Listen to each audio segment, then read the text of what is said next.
Hey everybody, welcome back to the channel. We've got a brand new article released by Fast Company about Palantir, and it's caused a little bit of drama in the Palantir community. Now, I would not say this drama is anything substantial, but there's definitely takes I've seen from people that are saying they like the article, people that are saying they don't like the article. And I want to break down basically what the article is for, my take on it, and why I really don't think this article is a hit piece at all, why I actually think the article is pretty good for the community, and overall what the article is about. So let's get into the backstory of this, and then I'm not going to read the article. I'm just going to read a couple of different quotes here and there, and then I'll go through the different perspectives of what people in the community were saying. A journalist reached out to me from Fast Company. Fast Company is not Wall Street Journal or CNBC, but it is one of those blogs that's out there that's pretty big in business news. I think they've been around for a while, and they don't have insane, Wall Street Journal level of credibility, Washington Post, anything like that, but they are a business media publication, and they, have a lot of business content that goes out there. And so this journalist reaches out to me about a month ago, and she's like, I want to do this piece on Palantir for why there's this massive obsession, sort of frenzy fandom around it. Because from her perspective, she was like, it's a defense contractor, and given some of the articles I've seen she was written before, you would imagine that she thinks it's kind of like an evil company, right? Because she just hasn't done the research on it. So she's like, she was flabbergasted. She was like, how are there that many people that are obsessed with this company that really care about the stock? And, Alex Karp and all that stuff. And so we get on a call for about an hour, and at the end of the call, I ask her, so like, obviously I can't change about what you're going to write about the article or not. I have no editorial input, but like, is this going to be a hit piece? I like straight up asked her, I was like, is this going to be a hit piece on Palantir? And she was like, no, of course not. This is not going to be a hit piece on Palantir. She's like, I'm not going to accuse the company of anything like that. I also think in today's day and age and environment, if you accuse a company just for clickbait without evidence and hardcore research, it's just not going to go well, right? And I think she knows that. I think Fast Company knows that. So she was like, I'm just really curious, which is why I wanted to talk to you being me, for why there are so many people that care about this company. Because from my perspective, at a surface level understanding, all it is a, defense tech company that like is theoretically spying on people, all this stuff, right? This is the preconceived notions he's had. So she was like, I just don't get how people are like hoarding around this company as if it's like some amazing thing. And so we talked for an hour, and I go really deep into like what they've done, why they're important, why we're excited about it, why there's all these massive opportunities from a growth perspective, why it matters, how Tesla is one of the most interesting companies in the world. And I think Palantir is the second most interesting company in the world, just when you really analyze it deeply. And it takes those niche levels of communities really doing the due diligence. And I think Palantir is one of the smartest levels of communities going deeper into it to actually undercover an asymmetrical opportunity at scale when something's complex. Tesla's very complex. If you weren't in it in 2019, you missed it, right? You really missed the run up. And I think same thing is for Palantir. Like, if you're not in it because you don't understand it, you're never going to be able to hold it. And if you're never going to be able to hold it, you might end up missing something that might be a really amazing outcome over the next decade. So I go through that for an hour, and I basically tell her like, hey, yeah, this is my perspective on it. And she pretty much got it. It was understood. She talked to Arnie as well, who's also in the Palantir community, and she developed her perspectives from that. So I knew this article was going to come out a month ago. I did not think it was going to be a hit piece because, like, with all the stuff they're doing in Ukraine and how the technology is advancing, I didn't expect them to be like, oh, Palantir is the most evil company. I was like, that's just, the narrative's old. It's like, you don't imagine a media publication is ready to do that, especially if it's not compounding and piling on top of each other. Like when Vice was doing that in 2017, it's because they had the ability to do it because everyone was doing it. Now, with all the media coverage we've been getting, especially by Time magazine, like that beautiful piece we got last week, for Fast Company to do a hit piece, it just didn't make sense in my opinion. So I was like, you can't have some of the biggest media organizations in the world being like, wow, this software is saving Ukraine, it's amazing. And then you have another one saying it's an evil company with no evidence or claims or anything like that. It didn't make any sense. So as a result of that, I didn't think it was going to be a hit piece. Now, some people thought it was a hit piece, but I personally didn't think that was the case. So let's get into it right here. I said Fast Company did an awesome piece investigating why our little underground Palantir company is excited community is excited about the company. You got a mainstream media outlet to say Daddy Carp. They were quoting some of the Reddits and Discords, which was epic. And I say, although Palantir gets caught up within the meme stock craze, which is why the journalist even thought that Palantir was a meme stock like GameStop or AMC, I said the evidence is clear. $3 billion in cash, zero debt, GAAP profitable, a tech moat that simply can't be replicated. While it may have started off as a meme stock, the memes are now a form of bonding within the community as a way of being on this crazy journey together, crowdsourcing all the information we can together to understand one of the most complex companies in the world. So to me, yes, it was a meme stock when it was $45 in 2021 when the entire market was going crazy and there's no way you could justify that.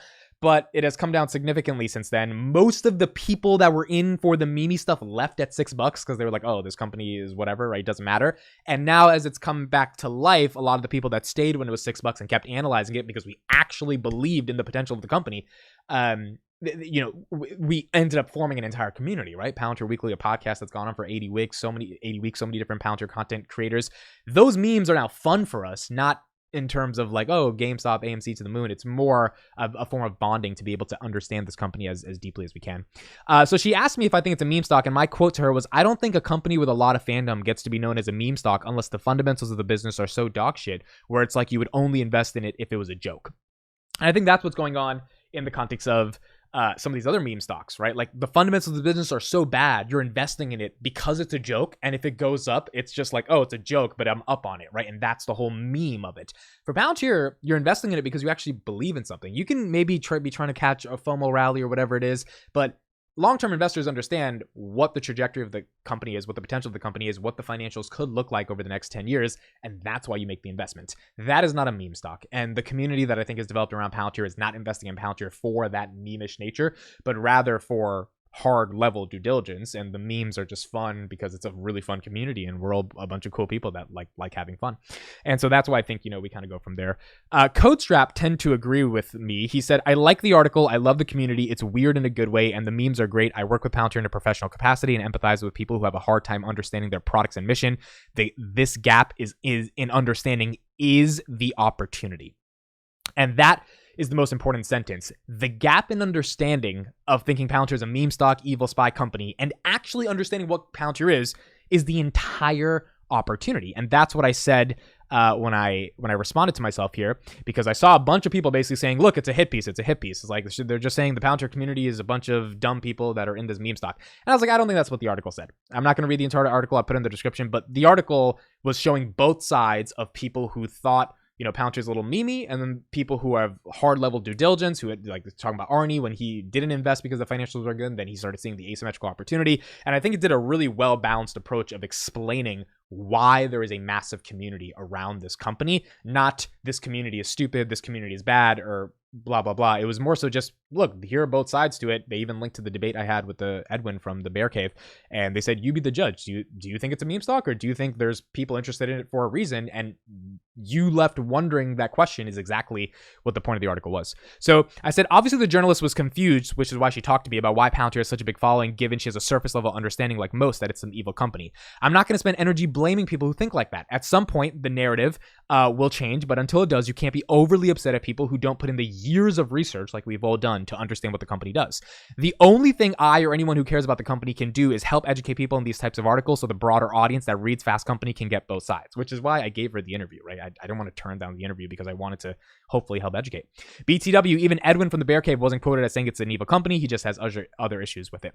I said, I think Arnie did a great job explaining why he believes the company has a retail following. It wasn't a hit piece at all, more of a piece trying to illuminate why this weird B2B software company that's known as a spy company has a following, and hopefully after reading, more people choose to get educated, but that's all we can bank on in the long term. Plus, the article said Daddy Carp, which I think was epic.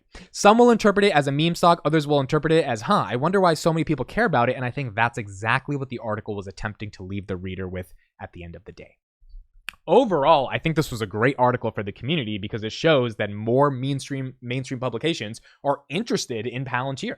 The entire point of this article was just like, why do people care about this company? And then it forces you to dig a little deeper and be like, even as a journalist or as a reader of like, oh yeah, Palantir, that blah, blah, blah, blah, blah company. And then you're like, there's thousands of people that are creating content about Palantir. Like, there's a whole website called dailypalantir.com. This guy streams every day about Palantir. Like, why? And it's like, well, because there's something a little bit more here. There's something a little bit more exciting. There's something that meets that's beyond the surface that we need to go deeper into to be able to understand and grasp at a deeper level, essentially.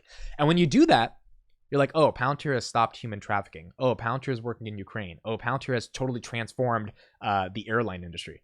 Oh, Palantir is like reducing costs to be able to uplift oil from the ground. Palantir is doing this. Palantir is doing that. Like, why are they doing this? Palantir got $110 million from the Space Command. Why are they getting $100 million from the government for operating in space? Palantir controls the nuclear stockpile in the United States. Like, why? Right? And then as you go deeper, you're like, is there a business opportunity here? Is there upside here? Is there a trajectory? And then you look at Alex Karp and Peter Thiel and 0 to 1, and like, there's so much to analyze to understand this company, which is why it's been just an amazing journey covering it for the past 2 years, that I think the point of the article is that you may think it's a meme stock, but if you look a little bit more deeper, these people are really spending time analyzing the company because there's more to it than just the memes. And it's not just people that are doing it to do it. There's financial people that are doing it. There are technical people that are doing it. There are data scientists that are doing it. There are geophysicists that are doing it. People who work in sales that are there. All these crowdsourced minds trying to give more due diligence around the company because it's incredibly complex to understand as an investment. And so that's what I think the point of the article was. I don't really think it was trying to be a hit piece in any sense of the imagination. And she made it clear to me in our discussions. Because, you know, you can't throw out the accusations that it's some evil company without evidence, and you can't say the community sucks without evidence. And so that's why she talked to a bunch of people to try to gather some evidence for, you know, what are both sides of the Palantir community. But the whole point was to include multiple perspectives on why this community exists, what's the value in it, why people actually care to create this content, and ultimately, you know, why people are interested in Palantir. And the reader at the end of the day, after reading that article, hopefully leaves with a better understanding of, this is interesting. I'll maybe look into it a little bit more and try to understand what the story is behind Palantir. So those are my thoughts. Let me know what you guys think after reading the article. Thanks so much for listening and watching. See you guys in the next one.